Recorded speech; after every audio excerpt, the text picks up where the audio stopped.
La diffusion vient de démarrer. Tous les participants sont en mode écoute seul.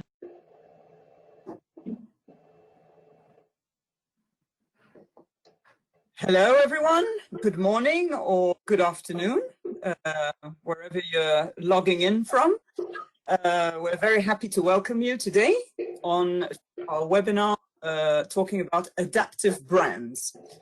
So around the world, we're all seeing how governments and businesses and people are having to quickly adapt to this environment, which is very unpredictable and changing quite fast. And today we'd like to discuss with you what this means for brands. We will share our perspective from different angles.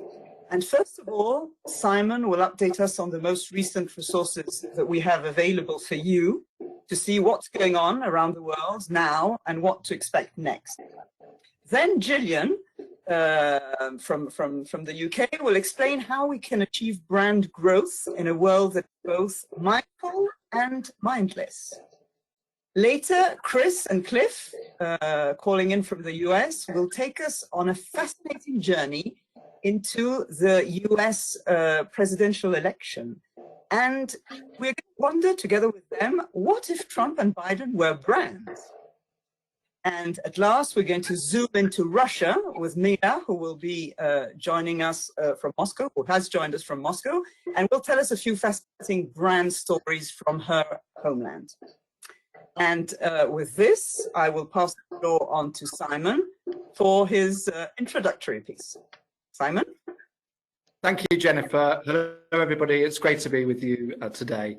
Yes, so what I'm going to do now is just share with you some of the research that's come on stream since we were last together. I've provided links to all of the things I'm sharing for you to look at when you get the deck after the webinar. And I start with a sad milestone because it's now half a year that we have seen coronavirus at the top of the leaderboard in our What Worries the World survey. We're all looking forward to this time after coronavirus, and there's plenty of research coming on stream now which suggests that people are looking for things to be perhaps different in some ways to what we were experiencing prior to the pandemic. And I'm just sharing with you one example there which shows people favouring social progress over economic growth. But for now, unfortunately, we remain in the midst of the pandemic. The whole question around vaccines is going to be front and centre during the coming period. And we're finding that most people around the world say they would get a vaccine if it were available, but most people don't think there's going to be a vaccine available anytime soon. Now, vaccines have for a long period of time been a source of uncertainty and controversy. And with that in mind, our digital ethnography team have created a new video based on the views of the participants we've been following through our journey on coronavirus. And I leave that for you to dive deeper and explore their perspectives alongside the broader story so far video that we talked about last time. In terms of what happens next, well, big questions actually about payments and money. And with that in mind, we have a report on just that subject with some new research and industry perspectives on how the whole environment is likely to change, potentially boosted by our experiences of recent months. We're going to look in a moment, as Jennifer says, at the presidential candidates as brands. But we're also able to look at the nations around the world as brands. And our new index suggests that some countries may be emerging from the crisis in a relatively good shape. When the time comes that we're allowed to travel again, Germany, Switzerland, Canada, New Zealand, Japan are the top 5 nations people around the world feel most comfortable visiting. However, other countries seem to be taking a hit as we go through the crisis, and the United States is last out of 50 countries measured on health crisis management. Still on our topic of brands, we've been looking at how people make choices, and in particular at the power of pictures, power of metaphors, and the power, if you like, of visual clues. And that paper forms part of a broader programme that we've been working on. We're delighted to have Gillian with us today. She's been one of our lead researchers looking at this whole question of how do brands grow in today's world. And Gillian, we're delighted to have you with us to share your findings. I'm delighted to be here. Thank you for having me. I'm going to assume if you can't see my screen, you'll let me know because I'm now blind. Fine.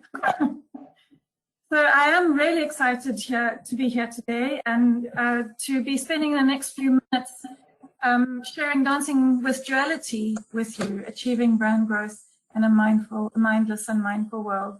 It's our new story on how brands grow, and it has great depth and breadth to it. So we can't go into it in detail, and so I'm going to be sharing some of my highlights with you in the next few minutes. And I do encourage you to read the paper because it give you a bit of more of the information that's behind my highlights.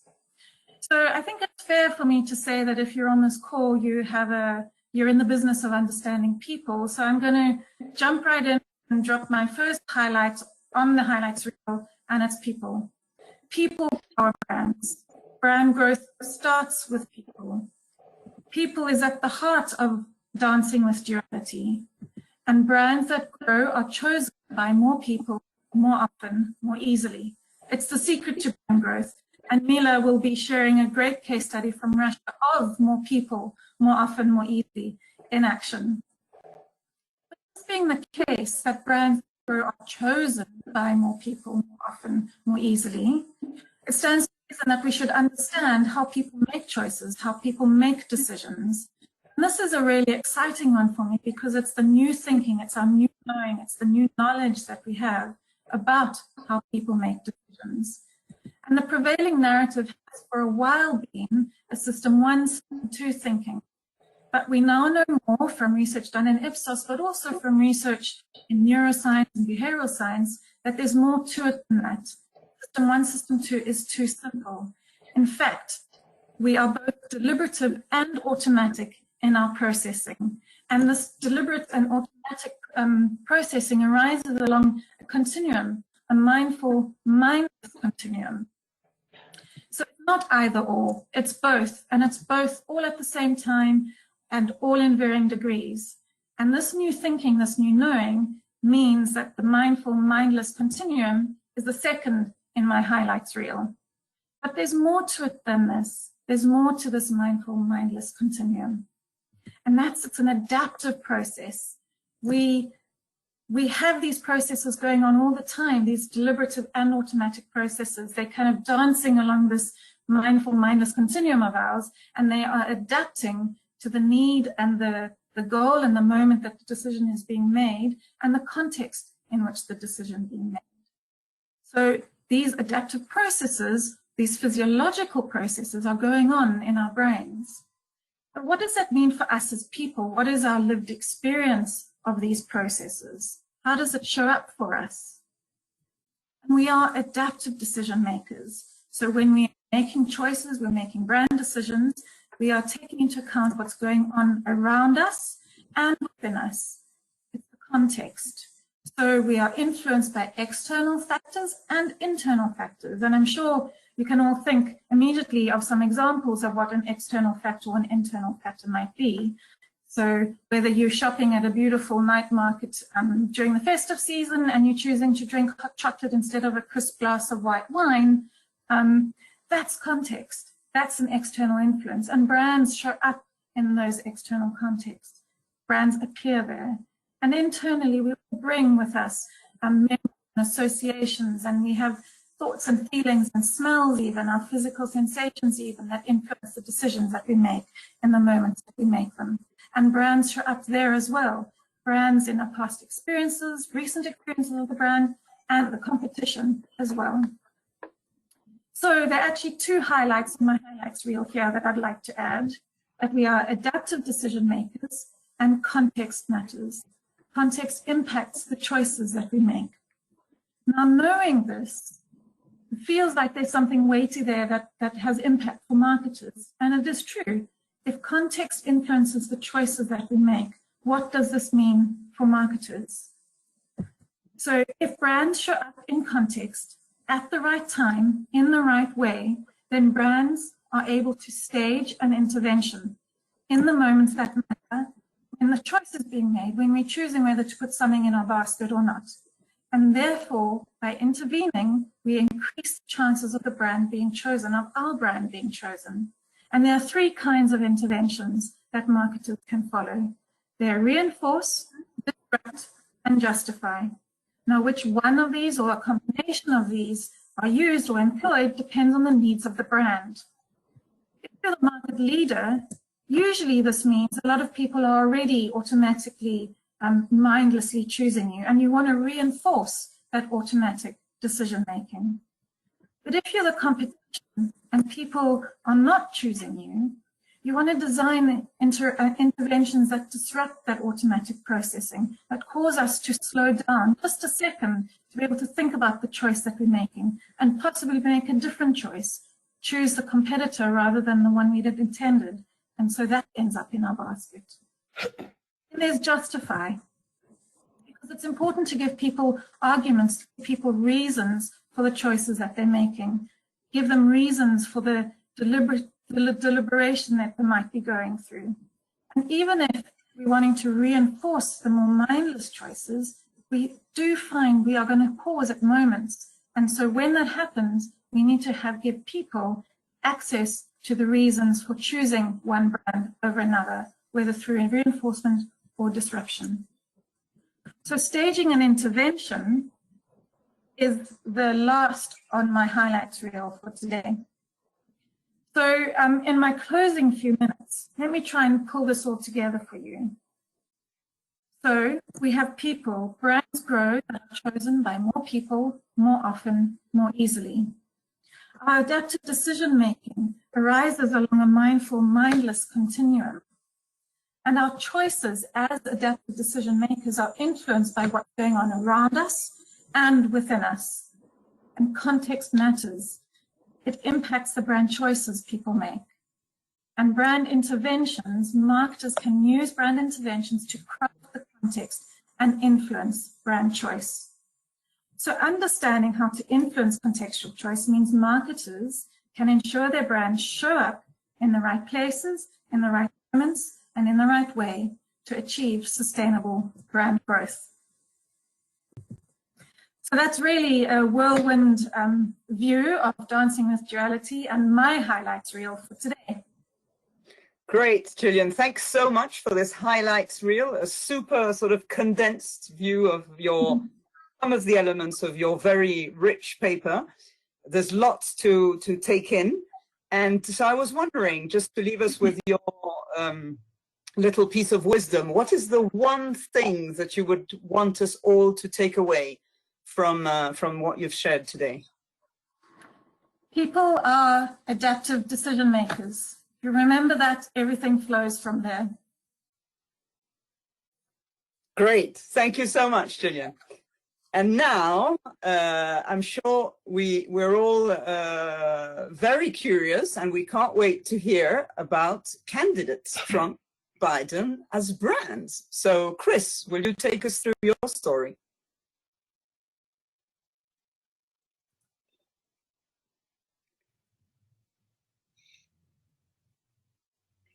Will do. Okay, so Gillian spoke to you about the latest learning on decision making and its implications for brand management. Now, this also impacts how we measure brands. So we thought we'd have a quick look at some of those tools in action, but with a twist. We thought the US election coming up, in just a few weeks, we thought it'd be really interesting if we used our commercial brand measurement tools to actually assess the equity of brand Biden and brand Trump. So last week, we actually interviewed 1,000 likely voters in the US, and this week we're going to do it again on this matter. And today we're going to share some of our initial learnings. So when we started with this thing, we said, okay, let's address three key questions. First, what's the relative equity that the candidates have got? And to address this, we use a tool called Brand Value Creator, which is a validated tool that can be administered quite quickly to help us understand attitudinal equity. Second big question, which attributes are driving brand preference in the election? And here we use a technique called multi-choice response time, or MCRT, to help us understand the implicit associations via speed of attribution. And then third, we wanted to know what perceptual spaces do these two brands occupy amongst their supporters and amongst their detractors. And here we're leaning on a technique called brand mental networks to really understand the spontaneous associations that people have with the candidates. So first, if we go to the findings here, let's focus on attitudinal equity, which is a top-line output of the BBC model.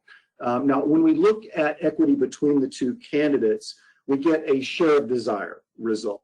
And this is probably looking a little bit different than when we just asked, hey, who are you going to vote for? In fact, as you've probably seen in polling results, Biden has a pretty healthy lead. And here that lead is a bit more modest. The margin is tighter. Now, one of the contributors to that score is a measure of closeness. In this case, we're asking people, hey, on a 10-point scale, how close do you feel to each candidate?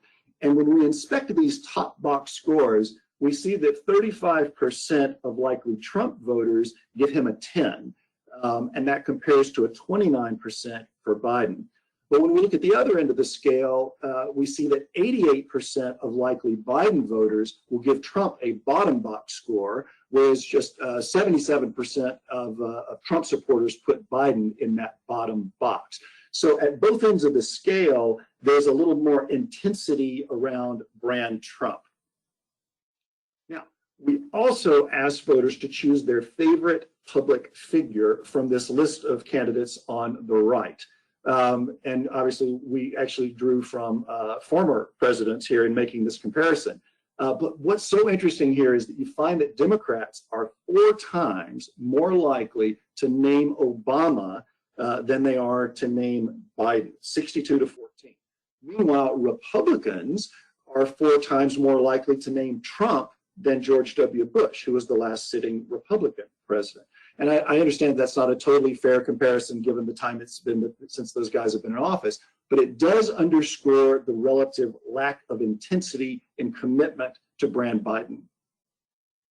All right, now here are the results from that brand mental network exercise I described earlier. Now, in this case, respondents are just reacting to a very simple question: what pops into your mind when you think about Joe Biden or Donald Trump? So to interpret this slide, which can be a little bit of an eye challenge, the dark blue circles are representing the two candidates. The associations on the left are just mentions for Biden only. The associations in the middle were mentioned for both, and the associations on the right were only mentioned for Trump. The larger the circle, the more frequently the word was used, and the thicker the line, the tighter the association between the word and the candidate. And what we find here is there aren't a lot of really clear associations with brand Biden. Now, there are some references, as you can see, to his age, to his health, and there are some positives around him being caring and experienced. But generally speaking, brand Biden is kind of lacking in definition. That's not the case with brand Trump, where we see many more uniquely associated positives and negatives. On the positive side, some see him as a brave American businessman who can support the economy, but he's also seen by many people as arrogant, rude, dishonest, and some even view him as racist. But again, as we saw on the last chart, the intensity of associations tends to run through brand Trump. Okay? Now, here, this one's interesting. We're using our implicit attribution data from the speed-based MCRT exercise to understand what's truly driving brand preference. And we're seeing 4 categories of drivers that tell a story of voter attraction and voter repulsion. So if I move from left to right to explain what's going on here, those things about Biden that pull voters towards him are marked in dark blue. Those negative things about Trump that are pushing voters towards Biden are marked in light blue. Those negative things about Biden that are pushing people towards brand Trump they're in light red, and those positive things about Trump that are pulling people towards him are in dark red. The sizes of these boxes are important because they're demonstrating the relative importance of these four attribute groupings. So if we this time kind of move back from right to left in terms of what we're seeing, most of the people who are voting for Trump are drawn to him because they feel like he safeguards the American dream. They also see him as bold, good for the economy, intelligent, somebody who's respecting law and order and fighting political correctness. Now, there are a few Biden negatives that are kind of pushing people towards Trump, but collectively, relatively, those attributes aren't having a lot of impact in the model. Now, the Trump negatives, on the other hand, they are playing a major role. So perceptions of the president as a corrupt, reckless, arrogant liar are definitely pushing many people towards a vote for Brand Biden. And then Biden's positives on the far left, his qualifications, his likability, they're a bit more muted than some of the Trump positives, but they are playing a meaningful role in attracting voters. And as you can see just by eyeballing the size of the boxes here, brand selection is very much being driven by associations with Trump. All right, Julian spoke earlier about growing brands being accessed more easily. What I'm showing here could actually be a factor in the upcoming election because what we're seeing is that 2/3 of Republicans tell us that they're planning to show up in person to vote, whereas almost 3 in 5 Democrats plan to do so at a distance, either by absentee ballot or mail. So taking with some of those points we made earlier about intensity of preference, one wonders what the impact might be on voter participation. So if I wrap this thing up, Biden does indeed have a modest equity advantage. Now, his supporters may be sufficiently motivated by their distaste for Trump, but there are some vulnerabilities here that could discourage participation. The brand is a bit nondescript. There is a lack of intense support. And it's pretty clear from that slide I showed you about their favorite public figure, Democrats are still dreaming about Obama. So if Biden really wants to better ensure conversion between preference and action, voter participation, he needs to build upon those positive associations almost as antidotes to the Trump negatives. So stressing his qualifications, his likability, his trustworthiness. If we turn our attention to brand Trump, I think the comparative intensity of the Trump voter combined with their willingness to show up in person could be potentially a recipe for another November surprise. On the other hand, the intensity of the Trump detractors could more than counterbalance the enthusiasm participation of the Trump supporters. But if he wants to broaden his appeal in the weeks coming, he'll probably need to appeal to that small group of still persuadable voters via economic sensibilities. So to net all this up, there are 2 brands, in the race, but in many ways, preference and actions are going to be driven by one's mental associations with brand Trump. And with that, I will turn it over to Jennifer to talk to a true political expert about all this. Thanks so much, Chris. And we're going to have Simon interview Cliff for us, right? Indeed. Simon? So, absolutely. Hello, Cliff. Thank you for joining us. For those of you who don't know Cliff, he leads our political polling practice in the US, and he's been rather busy indeed in recent hours looking at last night's debates. So, and thank you also to Chris for your masterful guided tour of our 2 brands that we wanted to look at, brand Trump and brand Biden. So, Cliff, we're looking at the 2 candidates through, if you like, a more commercial lens in Chris's presentation. How does this inform our thinking about the election race? Well, first, we're only a month out, right? Less than 4 weeks. And so it's very, very intense here. I want to welcome everyone. The commercial side, looking at commercial brands really helps us, gives us a framework for looking at candidates. And I would say, as a professional pollster and someone that does this all the time, it informs on 2 key points. On the one hand, there are attributes. We think, just like brands, that individual candidates, like Chris was showing, have attributes. Those are it's extremely important to decompose, understand, to assess the relative likelihood of each candidate to win, whether they're on message, what should the messages be. And to Jillian's point, I think it's very important, context. And indeed, as a professional pollster, we actually invert those two factors. The first question I always ask is, what is the prevailing context of the time? What are those key issues that the population or public opinion wants? Because the candidates and the winning candidate has to meet them there, right? And the second question is, what are those key points, characteristics, proposals, or from a brand perspective, attributes, what are those key ones that really mesh with the given context of the time, right? What we do know, just very quickly, is that the candidate that's strongest on the main issue, think of an issue as an attribute, think of the main issues or the main problems as the context, wins the election on election day 85% of the time. And so what we're able to do as marketers, political marketers on the one hand, is tell our clients what you should emphasize, what you should focus on, and as professional forecasters, which campaign in a relative sense is doing better, are they on message or not? So it's attributes on the one hand and context on the other. Okay, and with that in mind, we've just been looking at this. This is really fresh, these results that Chris has just presented. Any surprises in there, you as an avid watcher of the campaign? Well, yes and no. I mean, no, in the sense that it's all about Donald Trump, right?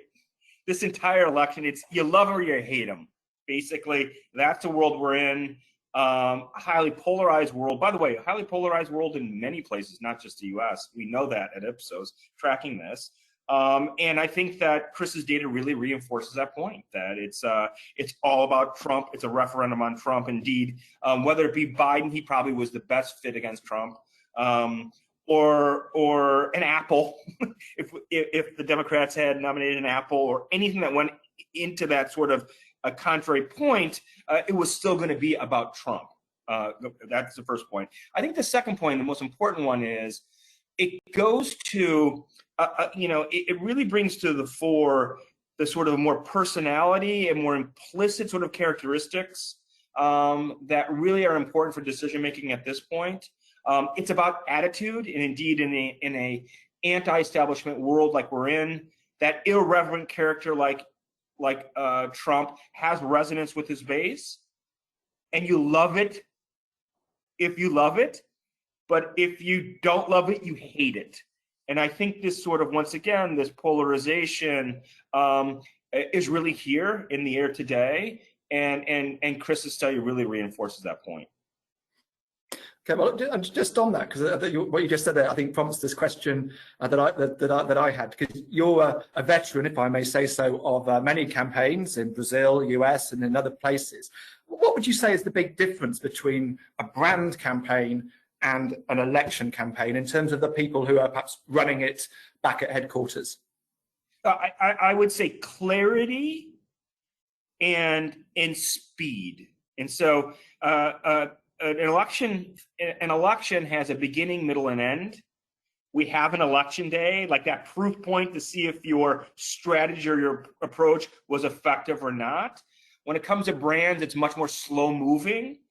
You have feedback based upon your measurement systems and sales, et cetera, but you don't see it, in a visceral sense, in a tactile sense, like you do with an election. And I would say that specifically. Again, to be clear, it's about context. We start there. The number one issue is the coronavirus. The first question we had was, who's strongest on the coronavirus? Well, it's Biden, right? Who's most credible at this point on the coronavirus? Well, it's Biden. Will he be the most credible on election day? We don't know. What is the Trump campaign trying to do at this point? Downplay the coronavirus and upplay the economy, per Chris's point.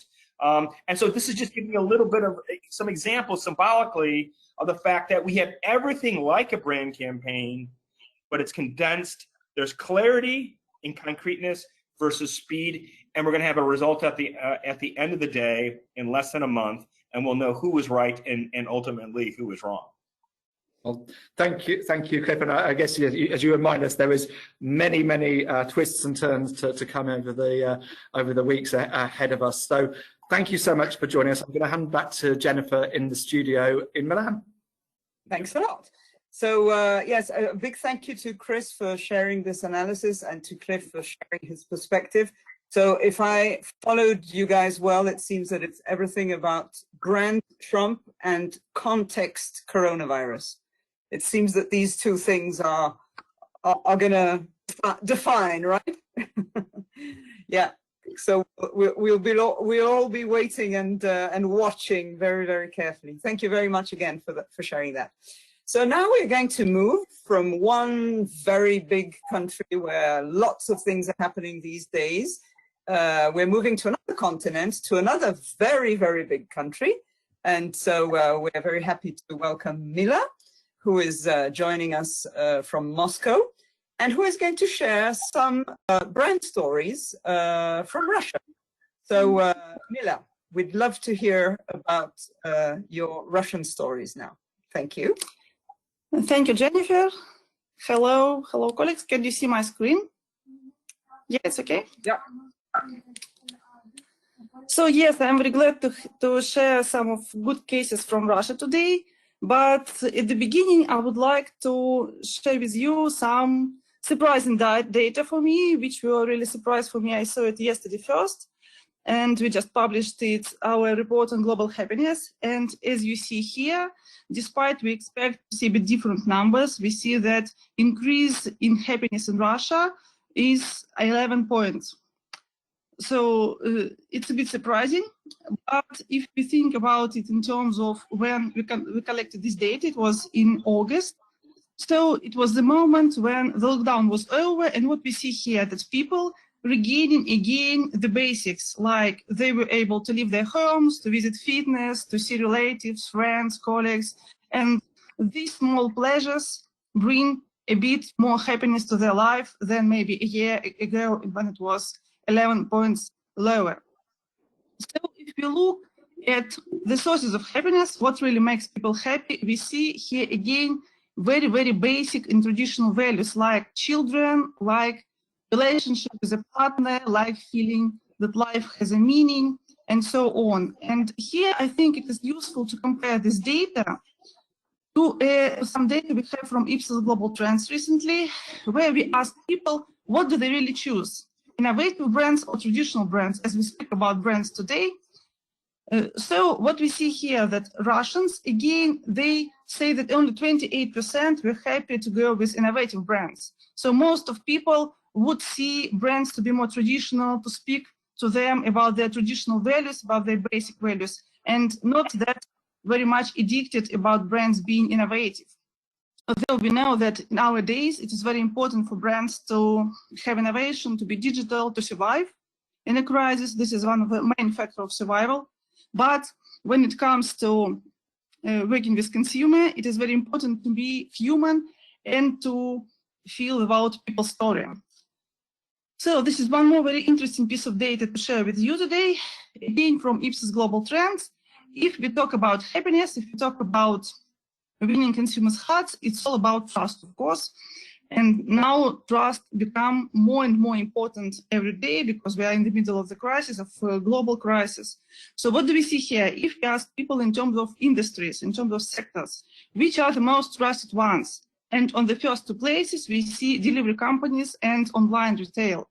This is not surprising, because these two industries stay the most close to consumers. They are always together with consumers. They communicate with consumers a lot when they deliver, when they sell. And just pay attention that this data were obtained right before the lockdown. It's not a result of lockdown. That during the lockdown, it was the same. These companies, these businesses, they were very close to consumers and helped them to survive in a very different situation of the lockdown. And now let's look at some cases. It is not surprisingly, but I will show you more cases from retail and online retail, because they were the most bright in the market and the most sound in the market. And the one is about the couple of cases about being unique. Here we see new technological solutions being applied. A very recent case from Fusville just a couple of years ago, it was announced. So it is a retail chain who sells healthy products. What they did is they start testing driverless cars, but not by itself. It's a bit early yet, but they use an engineer and a courier inside the car who rules the process. And from another side, we see a KFC brand, well known globally. In June, they launched a restaurant in Moscow with no human people on the front line, but when they deliver products to their customers with a robot hand. It was a very popular case, widely discussed in media and social media. Another case is more a business.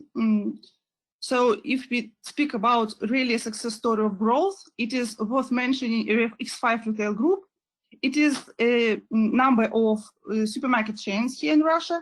And their remarkable case is about they really overperformed well-known leaders in e-commerce in Russia, even despite they were famous mostly for offline commercial, offline supermarkets before the crisis. So they were just prepared to help their customers in different times. They had their online stores, and this is a very interesting case that they grew their business higher than traditional e-commerce, also well known here as e-commerce brands. And now we go from more digital cases, more technological cases to more human cases. And the lockdown here was about having very interesting collaborations. One of them, the most bright, I would say, it's about intervention. Gillian was talking about before, when we have retailers who are really competitors in the local market mostly, and they teamed up to install a monument in Moscow in gratitude to couriers who worked in a quarantine in the lockdown. So couriers were like heroes who saved people to survive in this difficult period of time. And one more case, and the last one in my presentation, it is again about happiness. It is again about being true to culture of the company, being true to culture of the brand. S7, the air company in Russia, they declare the mission to support people in their movement to happiness. And what they did, they really remained it during the lockdown. They started the game Fly from Home. So every day, all the participants pushed the button, I stay home, and people received some bonus miles for it. After the lockdown was over, they continued to stay with people. They continued to speak to their consumers, to their clients. They now invite people to tell stories. We know that storytelling, everybody loves storytelling. And so they invite people to tell about new kind of travel in a post-pandemic world. And this is all a case is about building the brand around people's story and putting the people's story inside it, as we learned from a very interesting white paper Gillian shared with us at the beginning of the webinar. So these are all the cases I would like to share with you for today. Thank you for listening, and I pass the word back to Jennifer. Thanks so much. So Cliff, you had made a comment when you heard Mila's presentation about the fact that these are other great examples of how context plays. Do you want to make a comment on that for us as a closing comment? Oh, wow. So you put me on the spot. No, I just think it's a wonderful example of, and it goes to Gillian's sort of, our approach that we can't understand brands without understanding context. And whether it be a political campaign or something to do with a brand in the private sector, human beings, when we evaluate things, are not just looking at the object specifically, that is the company or the person or the country, but they're taking in the context as well. I think the other last point, not to talk too much, is context in the short to medium term is fixed in the sense that it's something that we can hold on to as analysts and practitioners. Now, it does change over time. And so I think it's a wonderful example, the Russian case, of how context is so important. Great, thanks so much, Cliff, and it ties everything nicely together.